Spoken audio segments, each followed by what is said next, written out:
whoever said that, you've given the enemy too much power to control your mind. Let me tell you something about the mind. The mind plays a significant, important part and role in our body. It helps us to imagine. It helps us to vision. It helps us to think. It helps us to concentrate.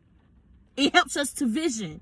And the enemy knows, because it's such a significant part and plays an important role in our body, that's the main thing that he attacks. So what? You have so many issues that you're dealing with. God still loves you the way that you are. Stop trying to fix yourself. And most of the time, that's how we begin to hurt ourselves. That's why we continue to go through cycles and cycles, because we're trying to have the power when we should give the power to the only God who can change us for the better. He's the only person who can transform us.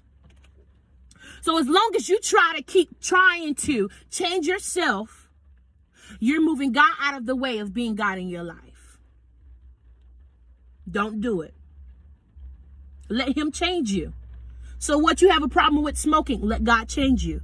So what? You have a problem with drinking? Let God change you. So what? You have a problem with that lust spirit? Let God change you. And let him change you for the better instead of the worse. God is the only one who can do it. You can't do it. The only thing you got to be doing, and the only thing you got to be willing to do, is to submit yourselves to him. Submit yourselves to God, and you will see a bigger picture. You will see a better version of yourself.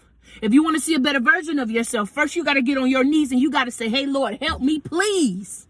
I can't do this by myself. I'm sick of falling into temptation over and over again. I'm sick of falling into sexual temptation over and over again because I can't control my flesh. You got to be willing to put your flesh under subjection.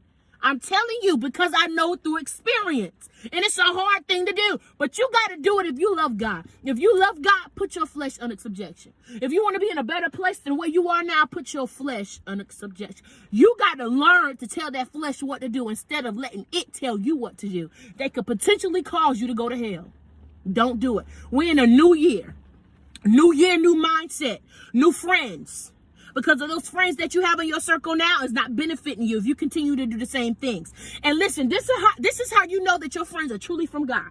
If you don't see a difference in your walk, if you don't see a difference in your talk, if you don't see a difference in your daily functions, you need to change your friend group, because true friends of God and people who come from God will only help you to better you. They will only tell you the truth, not to hurt you, but to help you see. And they want to see you in a better place than where you were last year. This is a new year. If you still continuing to do the same thing, those friends are not from God.